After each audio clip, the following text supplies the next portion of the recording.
I'm in India, and at the end of a series where we had some 1,000 millionaires enrolled in the CHIP program, all looking for health. One of the richest men in India comes to me and he says, I'm 45 years of age, I'm a billionaire, I had my heart repaired in America, I had a bypass surgery. After 4 years, it was clogged up again. I have pain again. And I begin to realize that the only true wealth that I have is my health. He said, whenever you go somewhere, tell the people, it's not the pursuit of material blessings, but it's the pursuit of aiming for living the very best life, and the best life has to be centered on the foundation of having good health, because once health is gone, everything else no longer matters. Now you know this. I see some of your silvery hair. We learn these things oftentimes too late, don't we? When I talk to young people that are in their 20s, goes in, goes out, because at that age, they think they're immortal. Let me have my cigarettes, let me have my whatever I want to do, it's fine. They have no idea. But once you begin to turn silvery, you have this distinguished look. You begin to realize that life is very precious. You begin to realize you want to see those grandkids growing up. You want to see them go to college. Maybe you even see them walking down the aisle. Life is precious. But many of us discover it almost too late.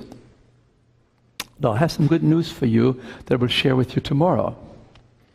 In some of these big studies they found that when they turned heart disease around, when they helped the arteries to be opening up again, they found that the oldest participant in the study had the biggest benefits. So I hope that's good news for you. It means it's never too late. It's rarely too late. You can do what you want to accomplish if you put your heart and soul in it. If you just play around with some ideas that we talk about today, don't come back tomorrow. It's just a waste of time. If you really want to be healthy, you have to embrace the concepts that have gotten away from us so far, particularly with the stresses that we have in life, the lack of communication that we sort of have nowadays, and particularly the rich diet that is doing us in. So I want to talk to you today about life at its best, and I want to initiate a series of the next 4 or 5 afternoons and the mornings too, of how to reverse many of our common diseases that do not respond very well to medications or to procedures. We're talking now about chronic diseases. What does it mean to have a chronic disease? Can you give me a definition of chronic? It means it's going to kill you. It's going to kill you. Yeah, that means it stays around, right? You can't turn it around, right? So you can find the finest physicians in the world. You can find the finest research centers in medical care. When it comes to heart disease, we have no answer for heart disease when we talk about coronary artery disease. Oh, you said, but we can do bypass surgery. That helps, doesn't it? Yeah, it does. How long? 10% of these bypasses, $150,000, close up within 1 week. 40% close up in less than 18 months. When President Clinton had his bypass done, he had the finest team in the world to take care of the president. Quadruple bypass, 6 years later, closed up again. These bypasses could last 20, 30 years. But they only last if you change the behavior that closed them up in the first place and made them necessary. And surgeons are very excellent technicians. They're brilliant in what they do. But then there's nobody there after the surgery has been done. The master thing has been done. There's nobody that says, from now on, sir, you can no longer smoke, not one cigarette, because otherwise you jeopardize the work that I have just done. And by the way, you need to do something about your exercise. What that means, you have to move into 15 minutes, 20 minutes, 30 minutes, 60 minutes every day in walking to keep this bypasses open. And by the way, when it comes to the dietary thing, it's too late to play around with these kind of things. Most of our patients, they will tell you, we have perverted appetites, perverted by the culture that tells us, eat, drink, and to marry, and tomorrow the doctors will take care of you, and they cannot unless you are collaborating with the establishment in medicine. So when you have a bypass, it's absolutely essential that you move from the American diet, which is way out here, and by the way, especially here in West Virginia, I've been to some of the stores and looked at some of the gasoline stations, what they sell there. I begin to understand why you are the number one in the top 10 disease categories that I talked to a public health official the other day about. I can see the connection. The diet is way out here, and then when you begin to look at the diet that we should have to keep those bypasses open, it needs to be all the way here. So if you say, well, I usually like my bacon and eggs, okay, I won't have that many eggs anymore. Instead of having 7 eggs a week, I just have 3 eggs a week. So you move from here to here. You haven't done anything that will really make the difference. I say, well, I love my potato chips and my Pringles and my Oreos and my M&Ms, so I'm going to eat fewer of those. Instead of having them every second day, I only have them now once a week. So you go from here to here. You have to be on here. So this is a very stark message. It's a message that is based on the understanding that our diet has moved so far in this direction that we're totally unaware of it, how far we have moved over here. So now we find ourselves here. We have all these diseases, the heart disease, the diabetes, the hypertension, the obesity, the arthritis, and the depression. All these things, they're all related to what we're doing at this level, and we've got to move on this. And so I want to help you to begin to understand this, and then I don't want you to feel overwhelmed, because I'm a pretty nice guy. I won't tell you you have to move from here to here tomorrow, but you have to do it next week. So we have to begin to think in terms of we have to move. So that's my basic concept today. So fork and knife have today become identified as the weapons of mass destruction, and West Virginia is no exception. It's actually the leader of the pack, right close to Mississippi. So we have some work to do here, right? Now, there was a lady that many years ago made those kind of statements. She said, there are few who realize, as they should, how much their habits of diet have to do with the health, have to do with the character, have to do with their usefulness in this world, and their eternal destiny. These are pretty strong words, aren't they? I mean, what we put at the end of our fork has something to do with our character. Are we weaklings? Once we understand something, do we have the courage to make the change? I mean, it can even have an influence on our destiny. And then the author says, the appetite should ever be in subjection to the moral and intellectual powers. And people say to me, I don't care. I eat what I like. That's all that matters to me. If I have to die, I have to die anyway. I might as well enjoy it. Wrong idea. Because people that say and have those kind of ideas, they usually die very slowly over 20 years. They get their first disease when they're 50, 55, and then the heart disease sets in, the hypertension, the strokes, the cancers and so on. While other people that are taking a different viewpoint, and they're willing to say, well, the appetite should ever be in subjection to the moral and intellectual powers. I should make these decisions based on my understanding, based on my intellect, not just on the taste buds. And because I'm going to share with you today that what you understand up here will change the interpretation of your taste. So you won't miss anything. You won't miss the fruits that you're willing to die for. Literally. Because what is changing up here, the understanding, conditions this one here. Because the interpretation of taste is not on the taste buds, it's up in the brain. It has to do with what we see, with the smell. It's all interpreted up here. So if I perhaps make some suggestions to you and say, maybe you shouldn't have those M&Ms quite so often. You say, I need to have my M&Ms. No, just relax. Just let them go for 3-4 weeks. And you won't miss them that much. Oh, you will hanker once in a while, but then you call your friend and say, oh, I have this hankering. I have my hands in a little bag of M&Ms. What shall I do? And your friend would say, Dr. Diehl said, reach into it and take one, embrace it. And then he said, take one, and then seal them.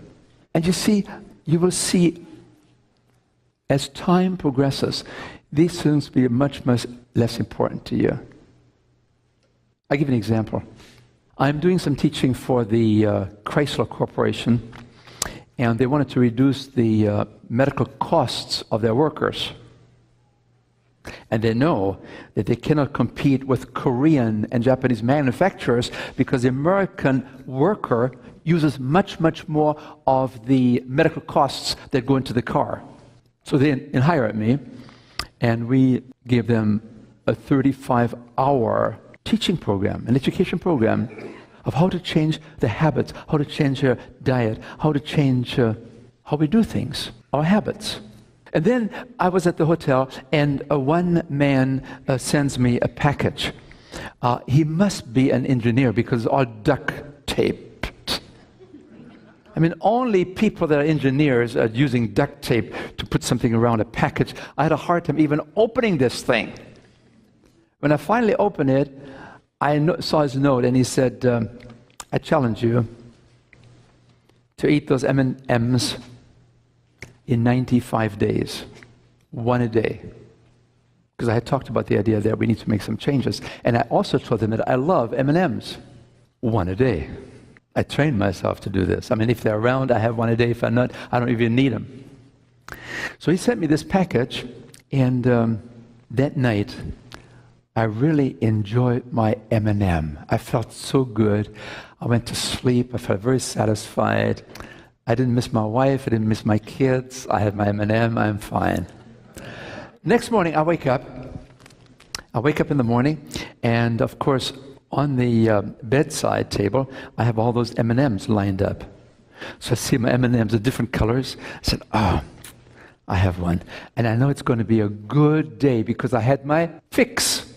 So I take one M&M, I enjoy it, I come back home that night, and when I lecture to anybody, I usually invest myself quite a bit. And so when I come home, I have perspired, I'm tired, I'm exhausted, I want to take a shower, I want to go to bed.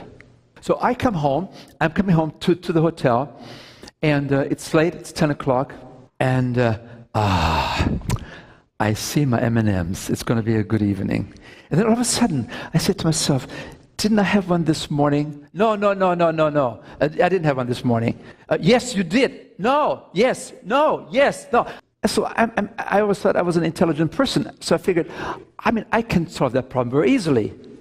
I can just count them because I knew there were 95 there before, right? Now, if I had one last night, I did. It's 94, right? I had 94 there to start with. Then it's 93. I had one, and then I had one this. If I had one this morning, then there should only be 93 there, right? So I count all of these M&Ms, and there are only 93 there. That means I had one this morning. I said, no, I counted wrong. So then I divide them into 2 batches, and I count them, then I add them up later on, and it's still 93. I said, no, I must have made a mistake again. So I divided them one more time. I had quarter, 4 parts, and then I added them all up. 1 plus this, plus this, plus this. and it's still 93. I'm depressed. Which means if I'm a intelligent, reasonable person that's wanting to do the right thing, to this intellect rather than what I want, then I should not dig in and have another one, right? No, I can't bear the thought. And I begin to feel sorry for myself. I have a beautiful wife, we have 2 children there, and they're in Loma Linda, 2,000-3,000 miles away. Why did I ever take this job? And now I'm suffering here and with depression and everything else. I don't know what to do. I need to... Ever wondered why we eat? And why we fall prey to those kind of seductive forces? I knew it. I felt it. And then, in my despair, I dialed the number of my wife. I said, honey, you need to be my M&M tonight. She says, what is this all about? I said, I don't want to have this M&M. I'm feeling just deprived of your love and of the kids, and the M&M looks so good to me right now. She said, let me be my M&M. There's no one I love more than you. And the kids are already gone to bed, but they'll call you tomorrow morning. You are precious to us. Let me be your M&M. No calories, just goodness. And so I would have my M&M in the morning, every morning. In the evening, I would call my M&M with ears. And it shows you the power that food can have over us. Even me, I'm supposed to know these things, right? I'm supposed to be strong. I'm supposed to have willpower. Why do people eat? There are many reasons. Much of the eating is taking place because of emotional needs. We need a pacifier.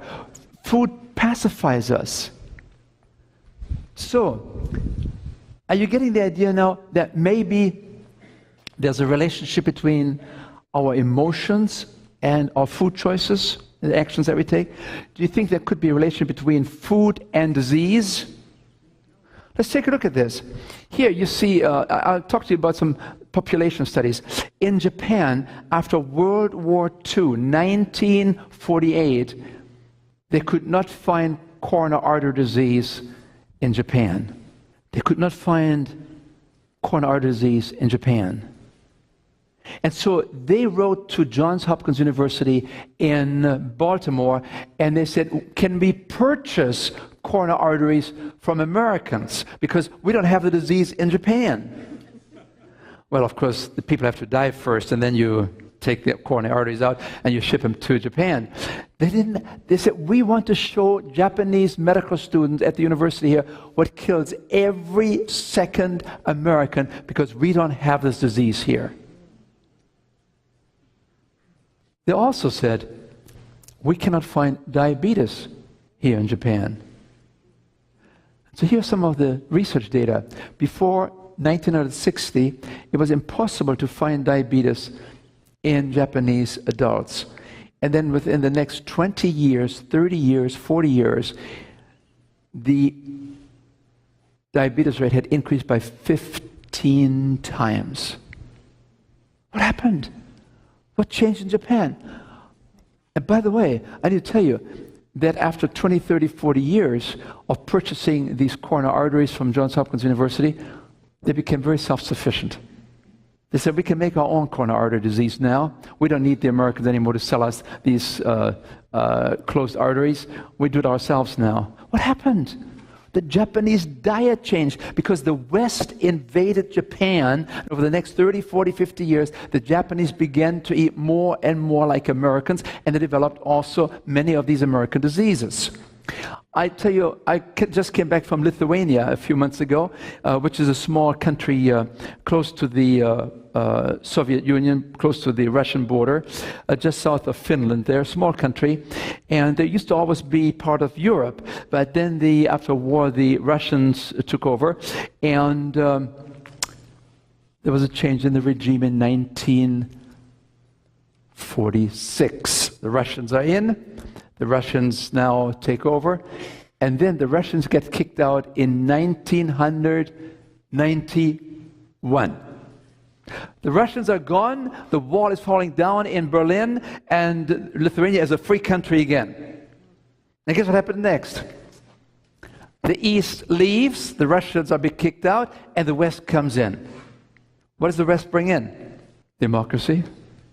They bring in gender equality. All wonderful things. They bring in religious liberties. That's all good. But they also bring in pornography and Western foods. This is what I saw there. 7 different kinds of wieners. This is what I saw there in the gas station. And the gas station owner said to me as I was pumping gas in Lithuania, he said, "Sir, we're making our money not from the gas. We're selling these American and European foods. And that's how we make our money here." Do you see this? This looks just like that's exactly what I saw at the Exxon gas station. They even have Monster drinks there.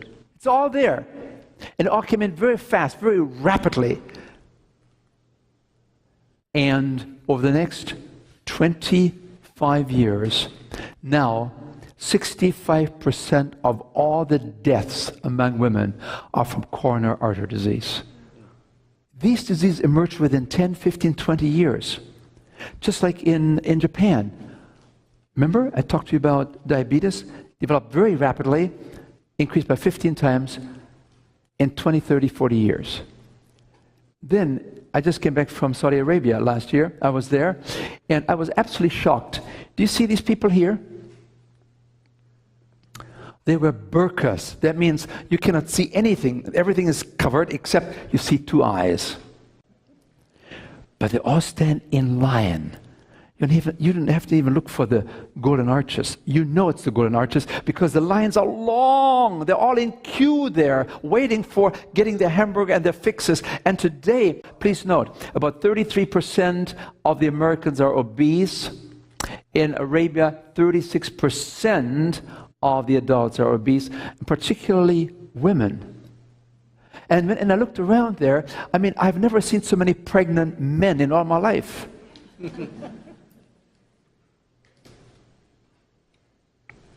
And it's estimated that 90% of the Arab women either have diabetes or have pre-diabetes developing the disease over the next 5 years. 90%. And there's no worse disease than diabetes. When you have diabetes, you have the mother of all chronic diseases because it takes your body down one organ at a time, from the top to the eyes, to the ears, to the heart, to the kidneys. The male sex organ takes down your legs, your toes, everything. It's just a matter of time. And we have no answer for these diseases. You can take all the insulin you want. It doesn't save you. You will die with insulin more than ever before. When you have high blood pressure, you will die with the high blood pressure pills in your system. You do not cure these diseases. You can only cure these diseases yourself if you are shifting from here to here.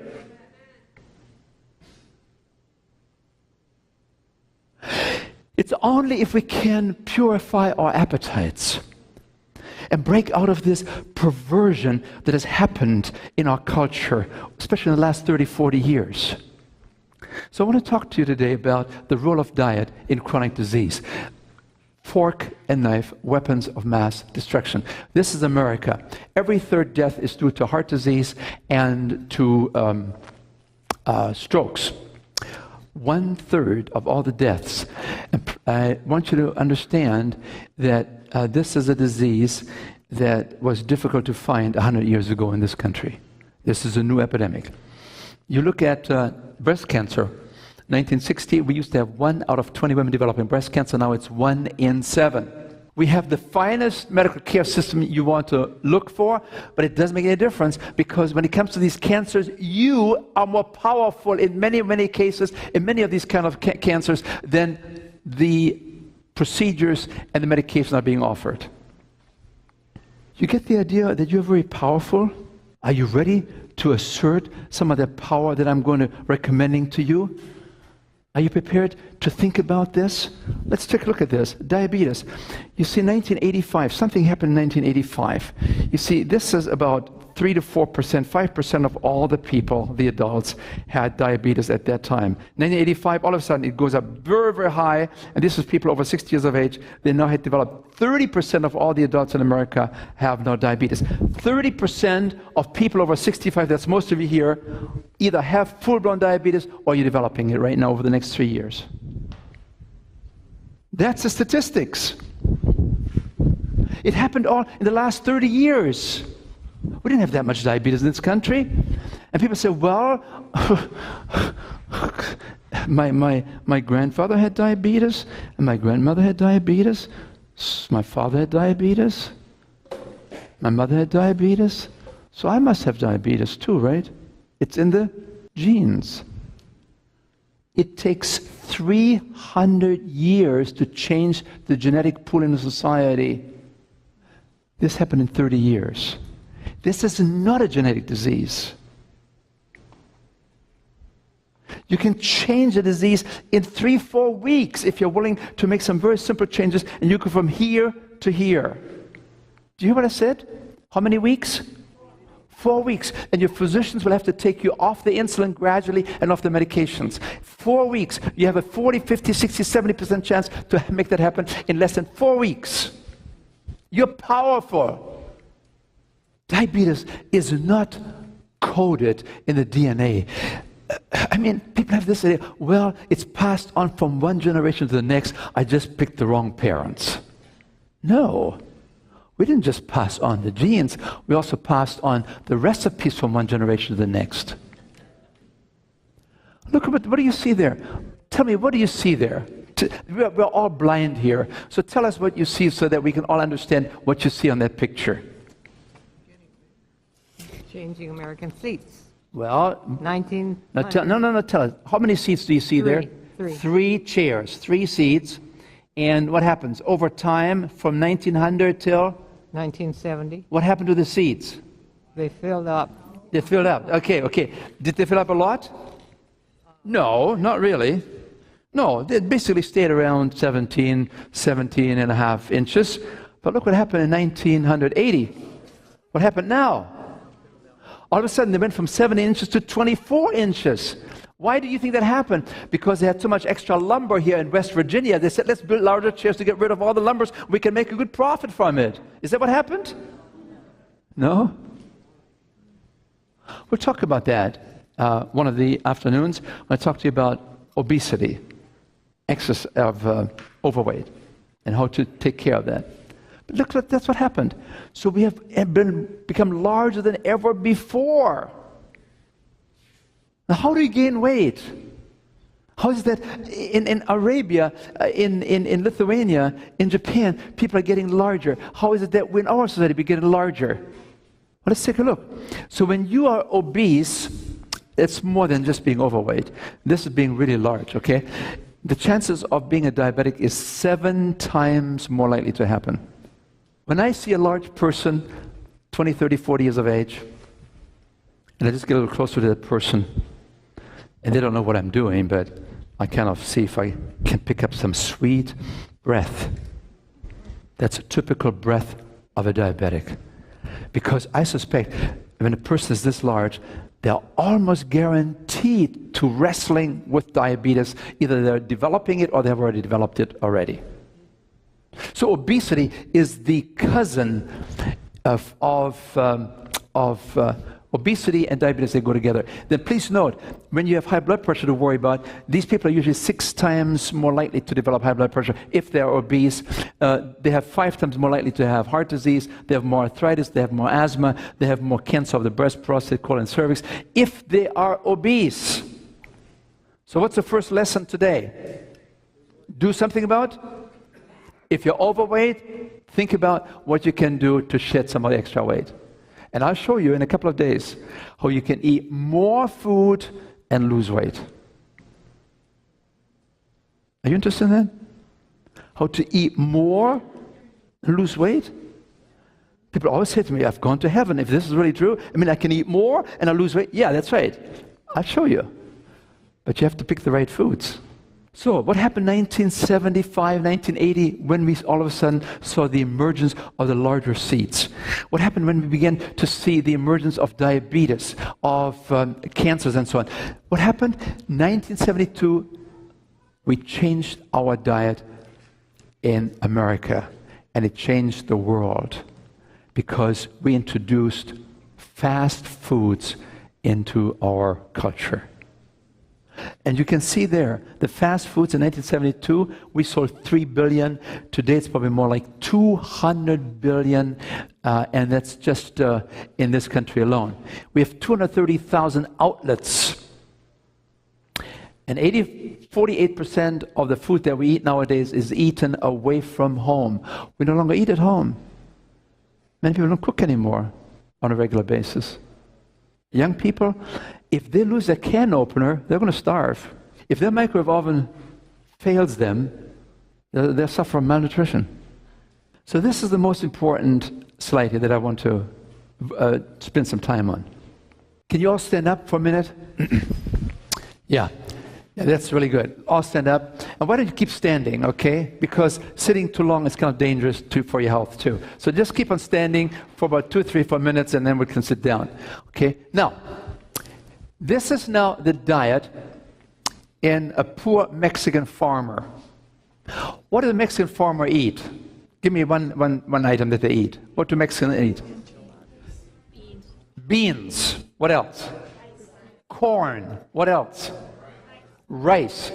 So they eat beans, that's a starch, right?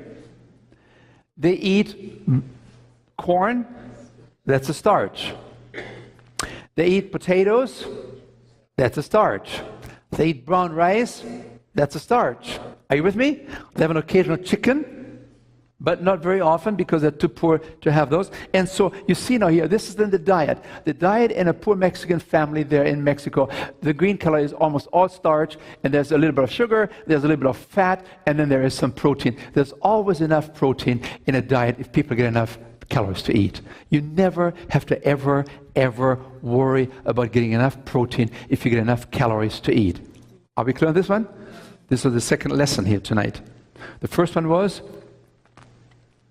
overweight is not in your best interest, right? Do something about it. Number 2 is, even if you don't eat animal products, you never, ever have to worry about getting enough protein, because protein is everywhere, except in junk foods. So when you eat corn, you have protein. When you eat potatoes, you have protein. When you drink a glass of orange juice, or you have an orange, that's 1 gram of protein there again. It's not a lot, but it's plenty of what the body needs. Our biggest problem today in America, one of them is that we have an excessive amount of protein, and that actually feeds most of the chronic diseases. So let me show you what happens. So the Mexican farmer, he talks to his wife and he says, you know, the kids are growing up, and I want the kids to go to college, and they don't have a chance if they stay here in Mexico. And they've heard of Trump, that he doesn't let you in anymore. So they say, I have to go to the big city. So he goes to Mexico City, and he says, my dear wife, I'm going to, please sit down. Thank you very much. I will be going to Mexico City, and I'm going to get retrained. I'm no longer going to be a farmer. I'm going to be a programmer to help Dr. Diehl with his computer. Right? Guess what happens? He comes to Mexico City, and within a few weeks, he no longer eats meals cooked at home, but he eats meals out. He no longer eats slow food, he eats now fast food. He used to eat potatoes, now he eats Pringles. He used to eat corn, now he eats Doritos. He used to drink water, now he drinks soda pop. And some other things too, right? And so he used to eat beans, now he eats burgers. And guess what happened to the man? The diet totally changed. You see, the diet begins now to look more like this and this and this. The sugar content goes up, the yellow band. The fat goes up, the red band. And the blue band up there, the protein goes up because he has much more meat that he consumes.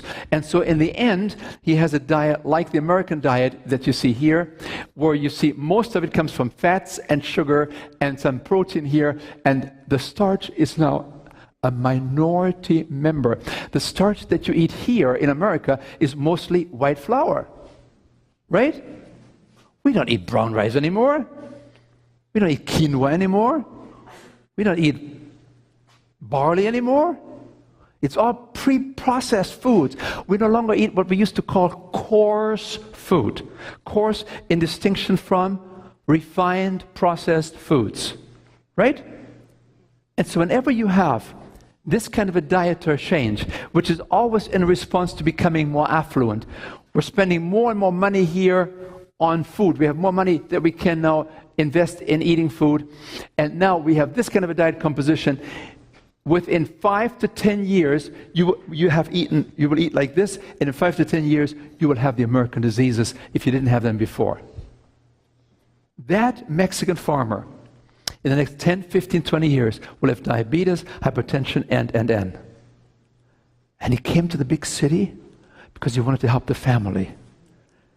And his dreams are being betrayed because he didn't understand. It tasted so good. There is no one at greater risk in America to have children developing diabetes as adults down the line than Hispanics. Because they come into our country, they had very little. Now they come here, they have all these wonderful tasting foods. And they take it all in, they're trying to make up for lost time, and they have the highest risk for developing diabetes in the children. I've tried to sell my books. My books have been published in 36 languages. The poorest language where we sell is the Spanish language for the Hispanic people, because they don't have learned yet that what they do in this country is actually detrimental to their health, because it just tastes good, they follow their taste buds, and it's dangerous. The taste buds are not a very good evaluator of the value of something that corresponds to your health. So this is a very, very important slide. I'll have that on the final examination, so be sure you remember that, okay? All right, so let's unpack this just a little bit here. We talked about the dramatic shift in the American diet in the last 30, 40 years. It began in 1970, 1975. You see what happened? Sugar consumption. We used to take 2 teaspoons of sugar in 1825. Today it's 30 teaspoons per person per day. Do you think you take 30 teaspoons of sugar a day? How do you think people can get 30 teaspoons of sugar? How would they do this? Oh, sodas. How much sugar is in a soda? Small can.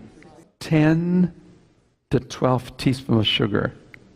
And what you buy water with a little bit of fizz and chemicals and lots of sugar, and you're paying for the kind of a thing that's only harming you. Yeah, and then some people don't buy those small cans anymore, right? They buy the quarts. And once you bring it into the house, what happens? The kids take it. Yeah. This is what a family of 4 does. Husband, wife, and 2 children in elementary school. They consume 32 soda pops a week. A banana split, 25 teaspoons of sugar. And then we look at, what are these? Potato chips, right? Now this is just what you have in 1 tube of Pringles. You know those Pringles? I'm sure they don't have Pringles here in West Virginia, do they? No. When they come from California, send them back, okay? They're dangerous. So you take 1 tube of Pringles, and do you have any idea how many calories there are in this tube of Pringles? Well, you can read it.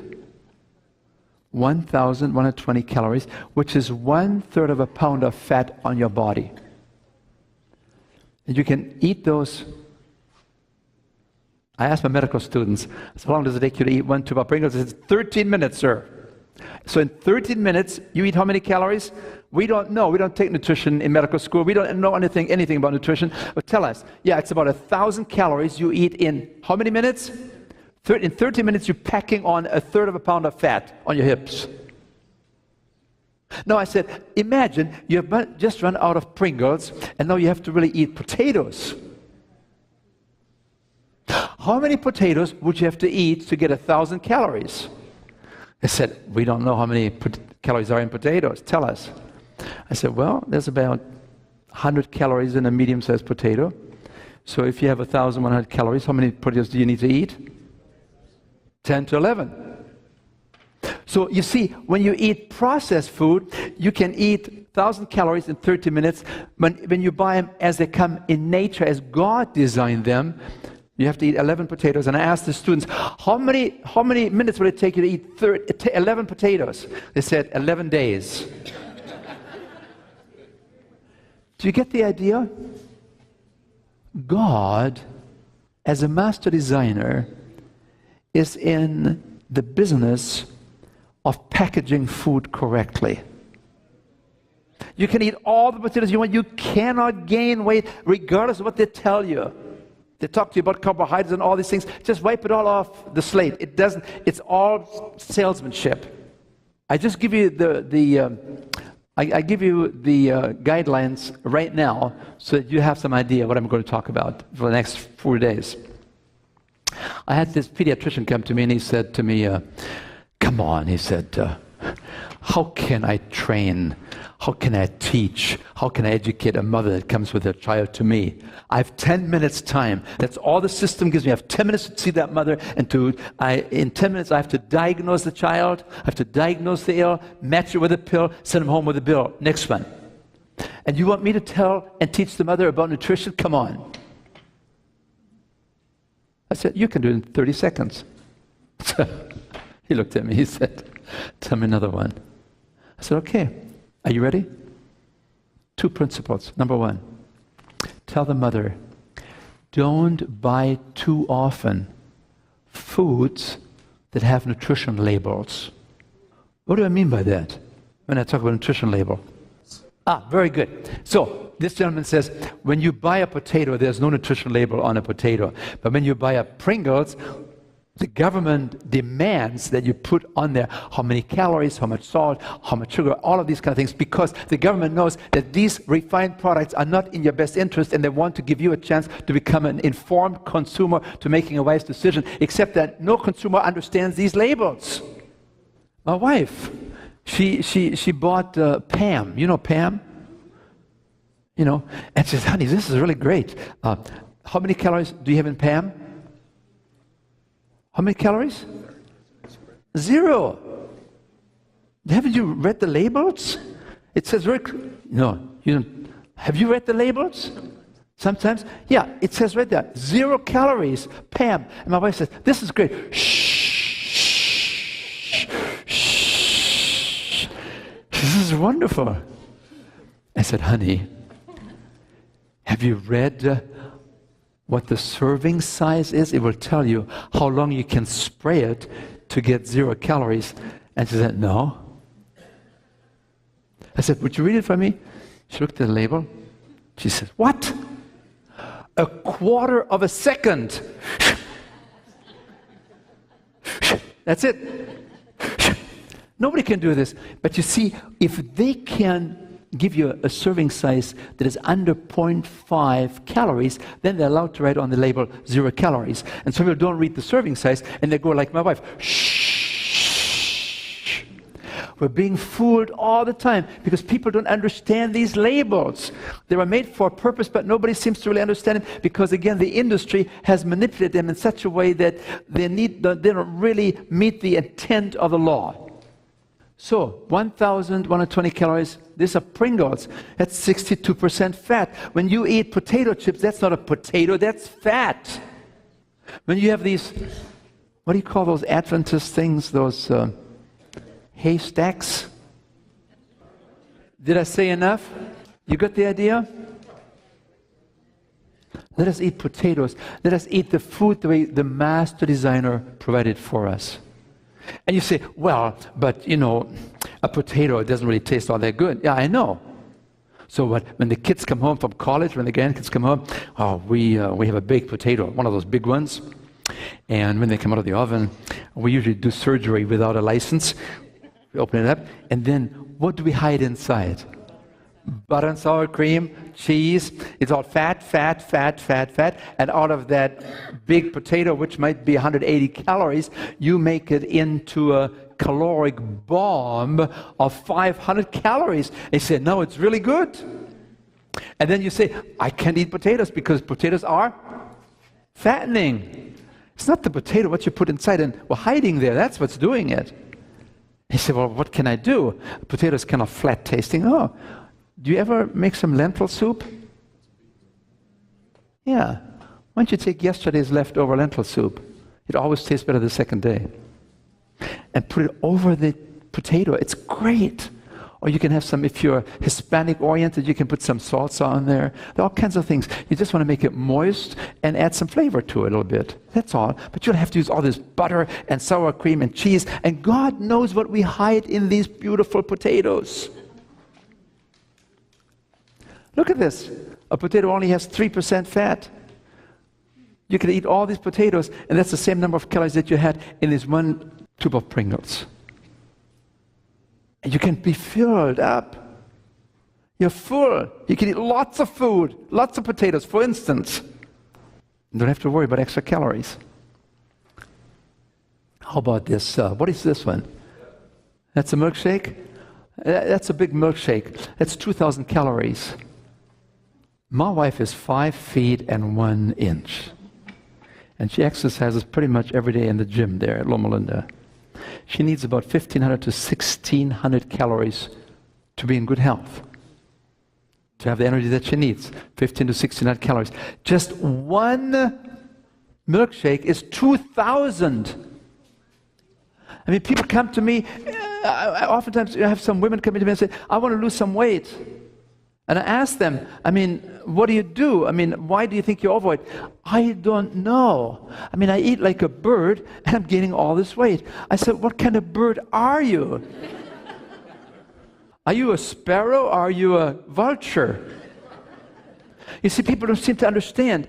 They don't understand that you have a concentrated calorie load. These are calorically dense. You know what I mean by that? Calorically dense. The calories are piling up in a small space. Shh, just like a candy bar. You got a small candy bar, 300, 400, 500 calories. Does it fill you up? No. So you have to have another one. Does it fill you up? No. Does it fill you up with a third one? No. Because you need to fill that pouch. It takes about 4 cups of food. And if you have these calories very piled up there, you have to eat and eat and eat and eat before you finally feel a sense of satiety, sort of a sense of satisfaction. See, this drink has no fiber. It doesn't fill you up. It's just, as you can see from the chart, it's mostly sugar and fat. That's it. Calorie-wise, it's sugar and fat, and the other thing is taste. Yeah, it tastes good.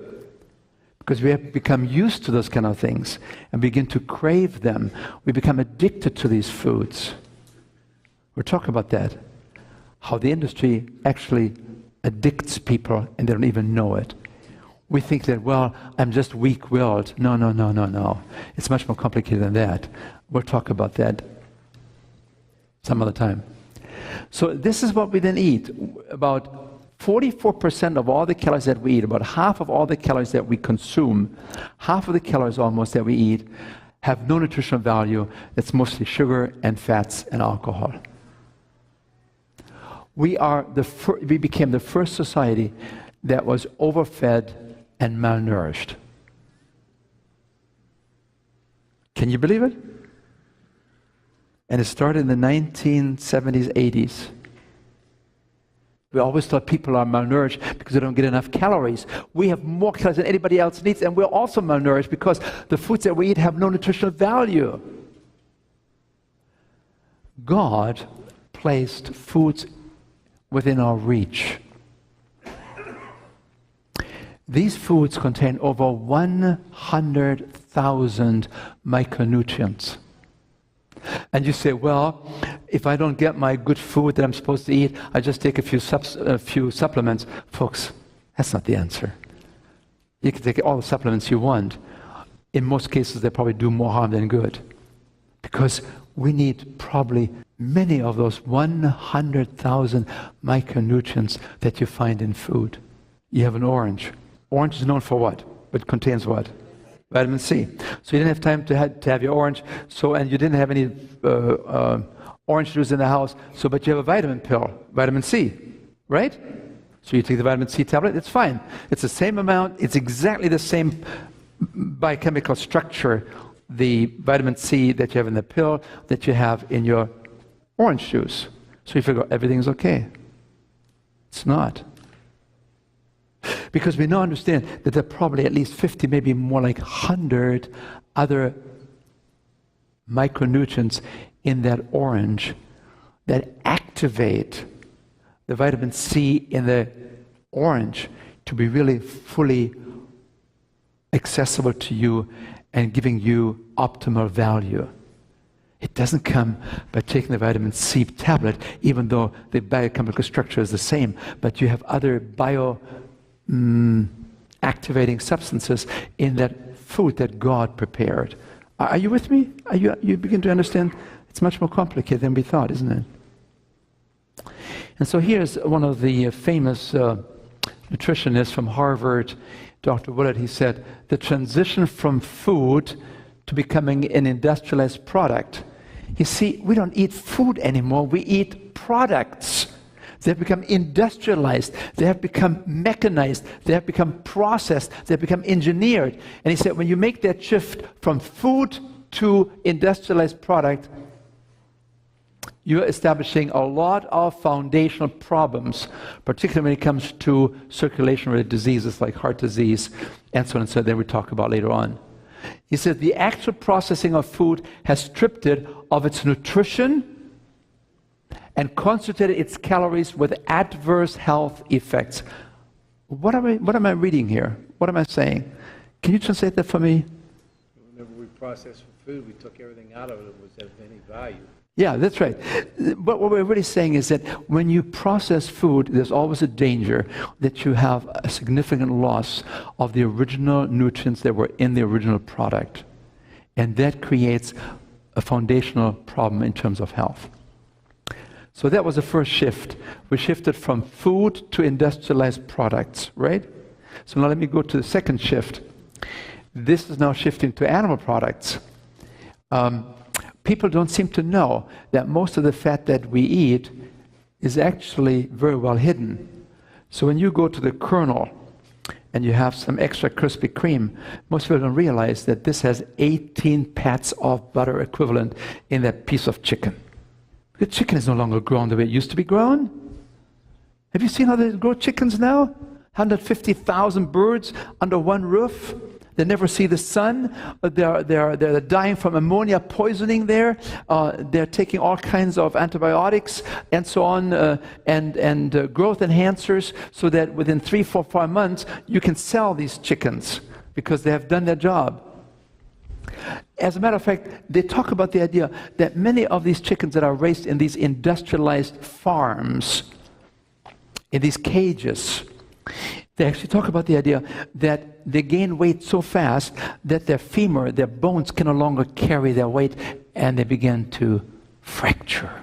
I mean, what happened to us as being good stewards of creation entrusted to us when we actually cause the fracturing of bones, the killing of birds?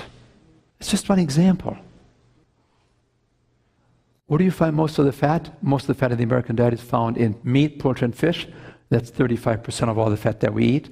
Then you have also a lot of fat in salad oils and shortening, and in dairy products. So you can be a vegetarian and you still can have a lot of fat in the diet. And fat is not in your best interest. Fat makes fat. Fat is a concentrated form of calories. Every gram of fat has 9 calories. Every gram of starch has only 4 calories. So if you want to lose weight, be a little careful with fats. Take a look what happened to the meat consumption in this country here. We've gone from 124 pounds to 200. It's now 221 pounds over the last 100 years. Would you have guessed that the average meat eater in this country devours 12 cows? I mean, I was shocked. I mean, 12 cows. I mean, these massive cadavers. I mean, you eat everything from the lips to the tail, the whole thing. 12 cows. And then on top of that, many people eat another 25 hogs and 2,400 chickens. And then people have told us, well, white meat is okay. It's not, especially where it's raised today. I would rather have a piece of lean red meat than some of these chickens the way they're raised today. Not that one is better than the other. Not that I recommend anyone. But we have to think differently about this. Just to give you some idea, if you have, people always think about, when you talk about meat, what do they think about? Meat has protein, okay? So let's take a look at this. So here, this is an American hot dog. Fat. 85% of a hot dog is fat. How much protein? How much? 15. So when you think of a hot dog next time, what are you thinking about? Is it a high fat or is it a high protein food? High fat. Surprised, isn't it? You look at some of these Frankfurters, 84% fat. You look at these luncheon meats, 80% fat, 20% protein. You look at salami, 73% fat, 70% protein. Now look at this hot dog here. You know what a hot dog is made from? You don't really want to know. Because everything they cannot sell, they put into that, shove it in there. 15% is protein. There's no carbohydrate in there. Remember we talked about rice and beans? Remember? And barley and corn. They're all high in starch. And people do very, very well. They've always done very well. For the last 4,000, 5,000, 6,000 years, people have always done very well. The Incas in Mexico, they used to live on starchy foods. The people in China for the last 4,000 years have lived on a diet. What do they eat there? Brown rice. It's a high starch food. The Roman Empire was built on wheat. What is that made of? That's starch. And yet today people say, you can't eat starch because starch. Folks, this is all marketing. They're marketing us to death. And every day there's a new idea coming up. You have all kinds of strange things, and you see it on television all the time, and you think, therefore, it must be right. It's not. This is American meat. You look at a sirloin steak, and 75% of the sirloin steak, the calories is fat. 25% is protein. And the World Health Organization, a couple of years ago, proclaimed and declared that processed meat as a group is carcinogenic. That means just like smoking leads to lung cancer in every second person, so it is with these processed meats. Processed meats, the more you eat of those, the more likelihood do you have that you get colon cancer. We have actually mathematical formulas that will spell out the amount of processed meat that you consume and the likelihood that you develop colon cancer at a certain age. This is not any longer some kind of a fanatic that it tries to scare you out of meat eating. No, this is the World Health Organization. It's right there. Processed meat ranks alongside smoking as cancer causes. Just like tobacco causes lung cancer, so processed meats cause colon cancer. And yet we dare pray and ask the Lord to bless this food that I know is going to cause colon cancer. I mean, the World Health Organization, they don't have any axe to grind. They say very clearly that eating animal products such as processed meat, as well as meat in general, is directly related to causing. They don't talk about an association. They say, no, this leads to this. And yet many good Christian people are not aware of this. They eat those corpses. And they thank the Lord for blessing us again with a good steak. We have to rethink some of these issues. I mean, it's very painful when you hear it the first time, isn't it? Because you look in the mirror and, I'd like to be your friend. I'd like to have you come back tomorrow morning at 11 o'clock. I want you to come back tomorrow when I talk about how you can reverse these diseases.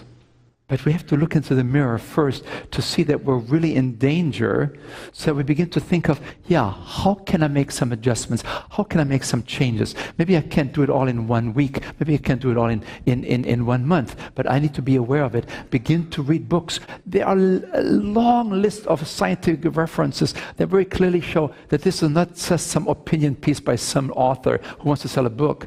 No, we're talking about planetary survival. We're talking about ecology. We're talking about climate change. 97% of the scientific community believes that there's climate change that is the result of human activity, and most of it comes from animal husbandry. We need to look into this. Let me close now by pointing out one more thing, and this is sort of a sacred cow for Adventists in particular. We used to eat about 3 to 4 pounds of cheese, and then something happened in 1975, and it shot up to 35 pounds now per person per year. How did that happen? How come we eat 10 times more cheese now than in 1975? What happened in 1975 that all of a sudden we began to get addicted to cheese? What happened in 1975? Fast foods. Where do you find cheese? In cheeseburgers. Where do you find cheese? Pizzas. Where do you find cheese? Everywhere. One time I had a presentation at a large church, and I was totally unaware at the time. I asked the kids, children's story, Charles, what's your favorite food? And the kids said, pizza, cheese. And everybody was kind of stunned, but accepted it because it has become part of our DNA even as church people. There's so much cheese now available, they don't know what to do with all the cheese. They're looking for new recipes every day. Because we have now cows that have special growth hormones in many, many situations, and they produce more milk than we can ever use. As a matter of fact, in 1975, the American population rose up against the dairy industry and said, we do not want to drink whole milk anymore. Why? It has too much fat. What kind of fat? Saturated fat. What does saturated fat do? Saturated fat causes the liver to make extra cholesterol. What does the cholesterol do? Clogs up the arteries to the eyes and to the ears and to the mind, everywhere. Oh, so the people said, we do not want to have any more saturated fat because it has in the milk. Can you reduce the fat content? They said, yes. So they gave us 2% fat milk. Remember that? Some of you? And then people said, no, it still is too much fat. It still is causing cholesterol buildup in the arteries. So I said, okay, we'll give you skim milk. So since then, they've given us blue water. Right? So tell me, what did they do with all the fat that they skimmed off the milk? Can you imagine this executive? He kind of is used to calling the shots, and he sometimes treats his wife in the same manner. Terrible, actually. And he says to his wife, no more whole milk in my house. I just read the article. Whole milk has saturated fat. Saturated fat causes the liver to make extra cholesterol. Cholesterol gets in my arteries. I'm clogging up. I don't want it. Did you hear me? Yes. No more whole milk. Yes. Skim milk. Yes. This poor woman, she does exactly what the husband demands of her. She brings home skim milk. And then one day she forgets. And by mistake, there is whole milk on the table. The husband is furious. What are you trying to do? You're giving me half and half? Are you with me? The taste buds change. She didn't give him half and half. It was whole milk, but his taste had adjusted. And she said, no, it's not half and half. It's whole milk. I made a mistake. I'm sorry. What are you trying to do, woman? What are you trying to do? You try to be a rich widow? You're trying to kill me? Now give me a cheeseburger.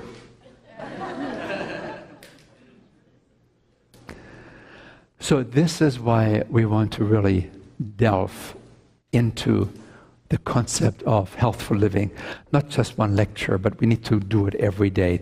2 times a day for the next few days to get a more complete understanding and not just to make the mistake as this executive. That on one hand, he was correct when he said, well, I don't really think I should have whole milk anymore. Maybe he should have even opted for some almond milk or rice milk. You know, all these different kinds of milk substitutes now, especially for people that have some allergies to it. He didn't understand. He was right by saying, I don't want this fat anymore, but then he said, give me the cheeseburger. Right? So we want to talk about that tomorrow because cheese now has become the #1 source of saturated fat in the American diet. This causes more cholesterol production in the body than anything you can eat because of the amounts that we consume. So we pick it up there tomorrow. Our time is up. I appreciate very much your patience with us and being so attentive here. And I want you to think about that. Talk to each other about this and see what we can perhaps come up with. How can we make some changes? How can we make changes without losing our loved ones who insist, I want this? I mean, we're asking for a major adjustment, and it means you have to be very sensitive when it comes to food. Food is always a very sensitive issue. I want to give you the science, but I'm very, very sensitive in letting you know that I want you to think about it, and I'll encourage you to begin to move in the right direction. And if you can't do it all at once, it's okay, but begin to think about it. Thank you so much, and God bless you all.